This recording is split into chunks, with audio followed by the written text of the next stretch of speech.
আসসালামু আলাইকুম। অ্যাডভোকেট সাইফুলকে পরিকল্পিতভাবে হত্যা করেছে আওয়ামী লীগ। ধর্মীয় অস্থিরতা সৃষ্টি করাই এর মূল লক্ষ্য ছিল। সুপ্রিয় দর্শক, এমনটি দাবি করে ভিডিও প্রকাশ করেছেন বিএনপি নেতা ডক্টর ফয়জুল হক। তার মুখ থেকে আমরা বিস্তারিত জেনে আসব। বিসমিল্লাহির রহমানির রহিম। প্রিয় দেশবাসী, আসসালামু আলাইকুম ওয়া রাহমাতুল্লাহি ওয়া বারাকাতুহু। আপনারা জানেন যে চট্টগ্রামে ভয়াবহ একটি হত্যাকাণ্ড ঘটিয়েছে। সনাতন ধর্মাবলম্বী ইসকনের কিছু সদস্যরা, সন্ত্রাসী এই সংগঠনের সদস্যরা যে কাজটি করেছে তার মূল পরিকল্পনা ছিল যে বাংলাদেশে অ্যাডভোকেট সাইফুলকে হত্যার মধ্য দিয়ে বাংলাদেশে মুসলমানদের সাথে হিন্দুদের সাথে একটি দাঙ্গা লাগিয়ে দেওয়া।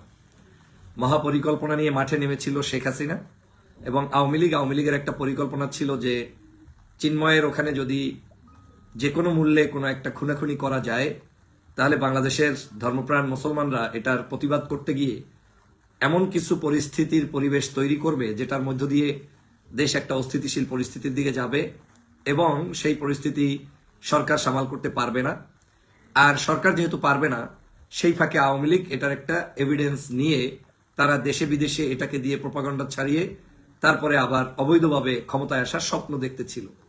যেমনটা তারা প্রতিদিন বিভিন্ন ইস্যুতে কিন্তু এখন দেখছে, ঠিক একই উপায়ে এই সাইফুলকে হত্যাকাণ্ডটি আওয়ামী লীগ এখানে সম্পৃক্ত থেকে, আমি মনে করি শুধু ইসকন কিংবা সনাতনী ভাইদের মধ্য থেকে কোনো সন্ত্রাসী, শুধু তারাই নয়, এখানে আওয়ামী লীগের সরাসরি ইন্ধন এবং তাদের নেতারাও জড়িত। আপনি তদন্ত করলে শেখ হাসিনারও ফোন কল কিংবা রেকর্ড আমরা খুঁজে বের করতে পারবো যে তিনি এটার হুকুমদাতা, নির্দেশদাতা।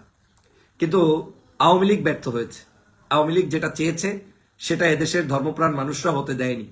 সে কারণে আমি সবার শুরুতেই ধন্যবাদ জানাই বাংলাদেশের সকল ধর্মপ্রাণ মানুষদেরকে যে আমরা সন্ত্রাসী কর্মকাণ্ড বুঝে ফেলেছি যে এটা একটা সন্ত্রাসী কর্মকাণ্ড হয়েছে এবং এই কর্মকাণ্ডটি করে আমাদের মধ্যে অস্থিতিশীল পরিস্থিতি তৈরি করতে চেয়েছে, দাঙ্গা লাগাতে চেয়েছে।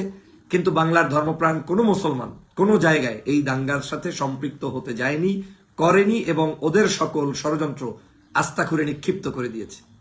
এই জন্য বলছি যে অ্যাডভোকেট সাইফুল সাহেব মারা গিয়েছেন, লক্ষ লক্ষ মানুষ তার জানাজায় হয়েছে, বাংলাদেশের বিভিন্ন জায়গায় তার জানাজা হয়েছে।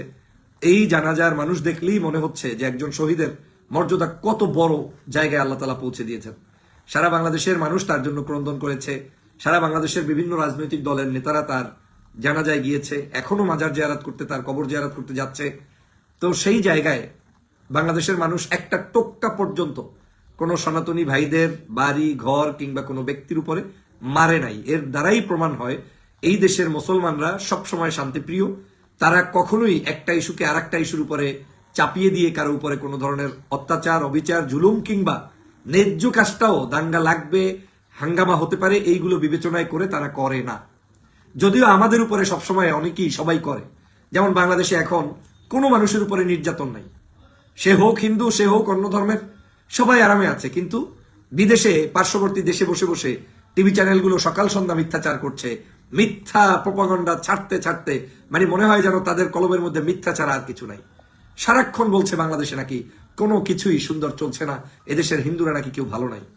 আমি গতকালকের ফেসবুক বলে টকশোতে বলেছিলাম যে আজকের বাংলাদেশের হিন্দুদেরকে জিজ্ঞেস করেন নিজের কাছে, যারা সত্যি তাদের তো একজন ভগবান আছে, তার তো একজন না একজনকে বিশ্বাস করে, তিনি তার ভগবানকে হাজির নাজির জেনে জিজ্ঞেস করুক 53 বছরের ইতিহাসে এইবার যে পূজাটা হলো, এত আরামে স্বাচ্ছন্দ্যে এত সুন্দর পূজা কখনো তারা করতে পেরেছে কিনা, এত সুন্দর পরিস্থিতি তারা আর কখনো দেখছে কিনা। মাদ্রাসার শিক্ষার্থীরা মন্দির পাহারা দেয়, তারপরে সেনাবাহিনী আপনাদের মন্দির পাহারা দেয়, তারপরে বিভিন্ন বাহিনী সদস্যরা আপনাদের পূজার সময় সহযোগিতা করেছে। এর পরেও আপনারা সকাল সন্ধ্যা প্রোপাগান্ডা আপনাদেরকে বিক্রি করে একটি গোষ্ঠী করছে।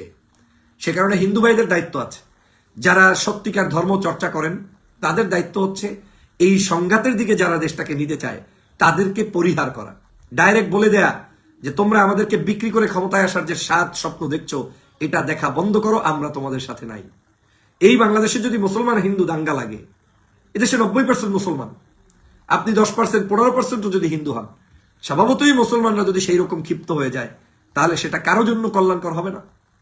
এটা কোনো ধরনের সুযোগ নাই। জনতা যদি সম্পর্ক না থাকে, টেলিভিশনের টকশো কিংবা দেশে বিদেশে আপনার বসে বসে কথা বললে সেগুলো দিয়ে তো আর দেশ শান্তশিষ্ট থাকবে না।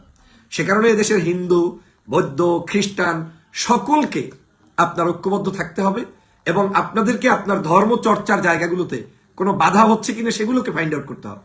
রাজনীতির মধ্যে আপনি বলির পাঠা হয়ে না যান, আপনি এখানে এসে আওয়ামী লীগের পাঠা হয়ে না যান, আপনাকে তারা বিক্রি না করে, আপনাকে তারা জবাই না করে, আপনাকে তারা সাইনবোর্ড ব্যবহার করে অবৈধ কাজ না করে।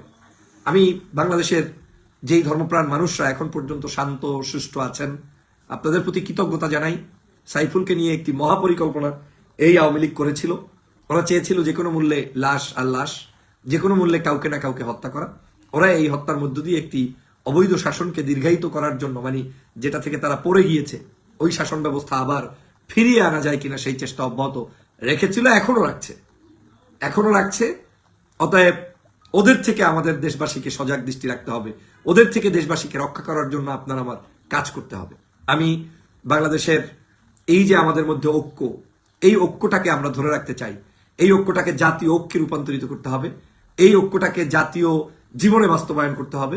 আগামীর বাংলাদেশকে, সোনার বাংলাদেশকে গঠন করতে হলে আমাদের মধ্যে সৌহার্দ্যপূর্ণ ব্যবহার নিয়ে আসতে হবে।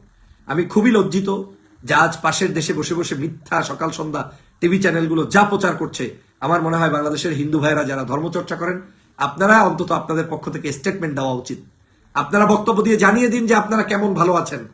যদি আপনারাও এই জাতির সাথে প্রহসন করেন, জাতির সাথে বেইমানি করেন, তাহলে এই দেশ যে আপনি উপভোগ করছেন বা আমি উপভোগ করছি, সেটা এই দেশের সাথে অবশ্যই একটি সাংঘর্ষিক হবে। সে কারণে আপনারাও উচিত হবে আপনাদের পক্ষ থেকে স্টেটমেন্ট দিয়ে জানিয়ে দেয়া যে না, বাংলাদেশে আমরা ভালো আছি, ভারত মিথ্যাচার করছে। কারণ ওই পাশের দেশের দাদাবাবুরা মিথ্যাচার করে আপনার আমার মধ্যে একটি ষড়যন্ত্র পাকাতে চায়। কারণ আমাদের এখান থেকে পরিত্যক্ত শেখ হাসিনা ওইখানে গিয়ে কিন্তু এখন বসে আছে আর নাটের গুরুগিরি করছে। আপনারা একটু খেয়াল করলেই দেখবেন শেখ হাসিনা এখন উন্মাদ হয়ে আছে, পাগল হয়ে আছে। যে কোনো মূল্যে বাংলাদেশের মানুষের ঐক্য বিনষ্ট করার জন্য তারা মাঠে নেমেছে।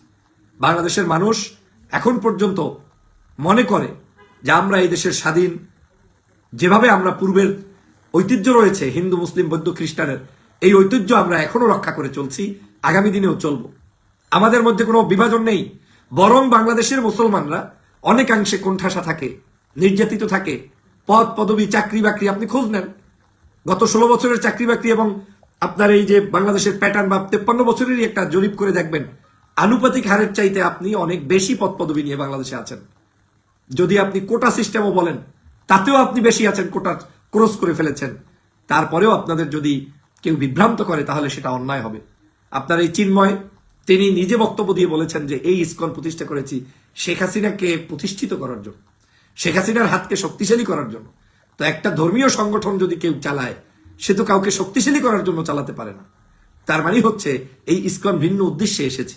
অতএব আমাদের সবাইকে এই সকল কার্যক্রম সম্পর্কে সচেতন থাকতে হবে, দেশবাসীকে নিয়ে ঐক্যবদ্ধভাবে এগিয়ে যেতে হবে এবং আগামীর বাংলাদেশ গঠন করার জন্য আমাদের চেষ্টা চালাতে হবে। আল্লাহ পাক পবিত্র এই জুমার দিনে আমাদের সকল শহীদদের জন্য আমরা দোয়া করব, বিশেষ করে হাফেজ সাইফুল, তারপরে আমাদের এই যে বৈষম্য বিরোধী আন্দোলনের জন্য যারা শহীদ হয়েছেন তাদের সকলের জন্য দোয়া করবেন, যাতে আল্লাহ তাদেরকে জান্নাতুল ফেরদৌস নসিব করেন এবং আমাদের বাংলাদেশের সকল মানুষ যাতে এই স্বাধীন বাংলাদেশকে সুন্দরভাবে এগিয়ে নিয়ে যেতে পারি, সেই জায়গায় আমরা চেষ্টা অব্যাহত রাখবো এবং আওয়ামী সকল ষড়যন্ত্র যেভাবে ঐক্যবদ্ধভাবে ধূলিসাৎ করে দিয়েছি, আগামীতেও সেটা করে দিব, সেই প্রত্যাশা ব্যক্ত করে আজকের লাইভ এখানেই শেষ করছি। সবাইকে জুমা মোবারক। আবারও ভিন্ন সময়ে ভিন্ন জায়গায় দেখা হবে, কথা হবে। আল্লাহ হাফেজ। আসসালামু আলাইকুম ওয়া রাহমাতুল্লাহি ওয়া বারাকাতুহু। সুপ্রদর্শক, বিএনপি নেতা ডক্টর ফয়জুল হকের এই বক্তব্যটি আপনারা কি হয়ে দেখছেন, অবশ্যই আপনাদের মূল্যবান মন্তব্য কমেন্ট জানাবেন। সবসময় সত্য নির্ভর তথ্য পেতে স্বাধীন বাংলা ইউটিউব চ্যানেলটি সাবস্ক্রাইব করে আমাদের সাথে থাকুন। আসসালামু আলাইকুম ওয়া রাহমাতুল্লাহি ওয়া বারাকাতুহু।